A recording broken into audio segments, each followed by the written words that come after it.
Assalamualaikum warahmatullahi wabarakatuh. Perkenalkan, nama saya Alfi Nuraisa. Nama saya Herlita. Di sini kami akan membahas sebuah kasus dari artikel yang berjudul Penerapan Model SDLC terhadap Sistem Informasi Penjualan dan Persediaan Bangunan pada CV Nilava.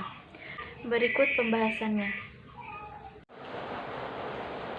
Dari kasus ini, yang pertama ada kerangka berpikir, penelitian.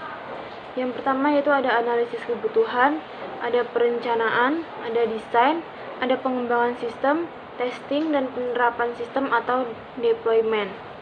Selanjutnya ada analisis kebutuhan sistem yang akan dibuat pada penelitian ini. Yang pertama, memiliki tampilan yang user friendly. Berhubung diperkirakan yang menggunakan sistem sementara adalah yang berusia 35 tahun ke atas dan belum pernah menggunakan sistem untuk mencatat persediaan barang dan penjualan. Yang kedua, fitur menambah data produk baru serta data customer baru. Yang ketiga, fitur menginput data transaksi barang masuk dan barang keluar. Yang keempat, menu laporan barang masuk dan keluar yang dibagi menjadi inventory list dan inventory card. Yang kelima, fitur menginput transaksi penjualan.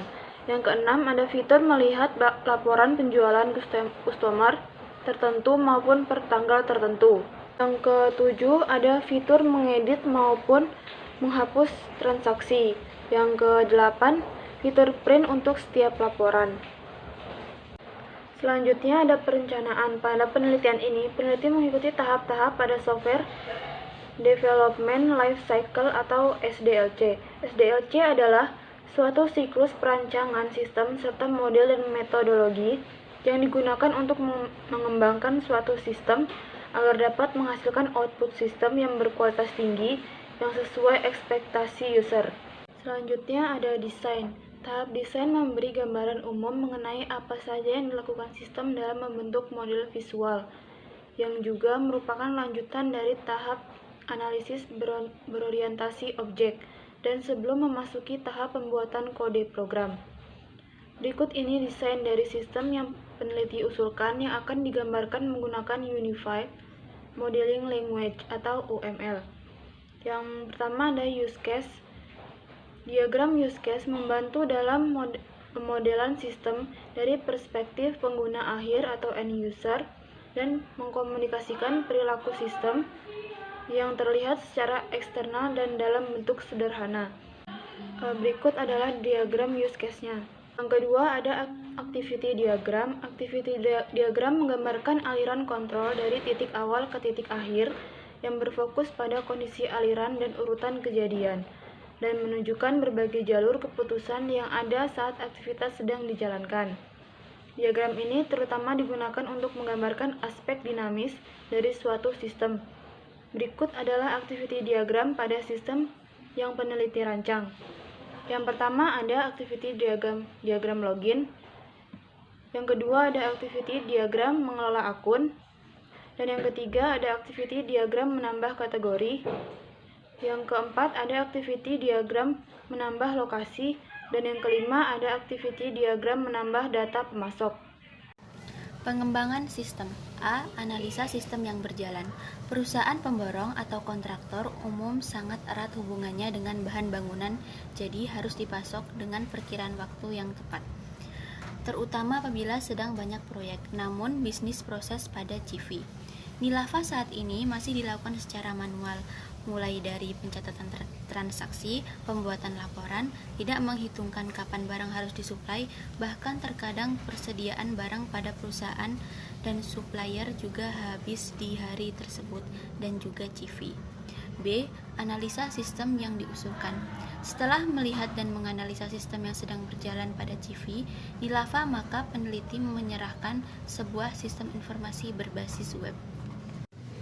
Testing berdasarkan analisa dan hasil rancangan sistem penjualan dan persediaan ini, peneliti menyimpulkan bahwa proses penjualan dan persediaan pada CV Nilava yang sebelumnya berlangsung secara manual akan sangat terbantu dengan adanya sistem ini, yaitu karena sistem ini memudahkan dalam hal pencatatan transaksi penjualan yang lebih jelas, lengkap, dan terstruktur, yaitu dikarenakan data yang dimunculkan adalah data yang disimpan di database, serta data customer juga data barang juga tertulis dengan jelas dan rinci pada setiap formulir.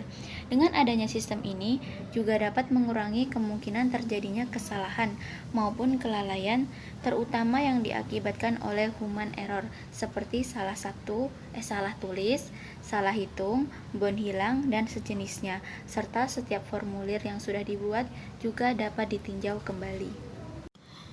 Memudahkan divisi persediaan dalam menghitung persediaan karena sistem informasi persediaan dan penjualan ini membantu perusahaan dalam mengetahui jumlah persediaan saat itu juga atau real, mencatat barang masuk dan keluar, menghasilkan laporan dengan mudah dan cepat, dan dapat disaring sesuai keinginan user, serta memperkirakan barang yang laris terjual dan kurang laris, dapat diperkirakan barang apa yang harus dibeli atau disediakan lagi.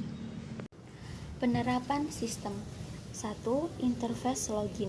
Pertama-tama, user harus login terlebih dahulu. Tentunya pengguna yang sudah terdaftar pada sistem. User harus memasukkan kombinasi username dan password yang tepat agar dapat masuk ke dalam sistem.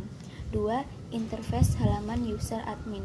Pada sistem ini, jenis pengguna dibagi menjadi 3, yaitu user admin, staff, dan admin. Jika username dari pengguna diawali dengan huruf UZ, maka pengguna tersebut adalah jenis akun user admin. Dan apabila user tersebut berhasil login, maka sistem akan menunjukkan tampilan seperti di bawah ini. Yang ketiga, interface halaman tambah akun. Jika user admin menekan tombol tambah akun baru pada halaman user admin, maka sistem akan menampilkan halaman web di mana user admin dapat menambahkan akun baru. 4. Interface halaman edit akun. Jika user admin menekan tombol edit, maka sistem akan menampilkan halaman edit akun dan juga menampilkan data akun dari baris tebal di mana user admin menekan tombol edit sebelumnya. Lalu, user admin dapat mengubah data yang dapat diubah pada file yang tersedia dan perubahan akan tersimpan ketika tombol update data ditekan. 5. Interface homepage. Untuk staff, jenis akunnya adalah pengguna, dan untuk admin, jenis akunnya adalah admin. Jika user berhasil login, maka sistem akan menunjukkan persediaan yang sudah mau habis dan produk yang paling banyak terjual beserta jumlahnya pada bulan di mana user membuka sistem ini. 6. Interface halaman tambah produk. Fitur tambah produk ini hanya didapatkan untuk jenis akun admin. Pada halaman tambah produk terdapat pilihan untuk menambah kategori, menambah lokasi barang, menambah data supplier, menambah data customer baru, maupun menambah data produk baru. File-file yang tersedia wajib diisi untuk setiap bagian yang ingin ditambahkan.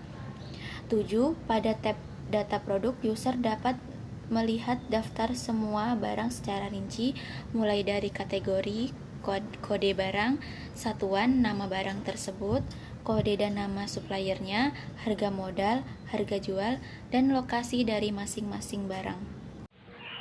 Demikianlah pembahasan kasus dari kami akhiri. Wassalamualaikum warahmatullahi wabarakatuh.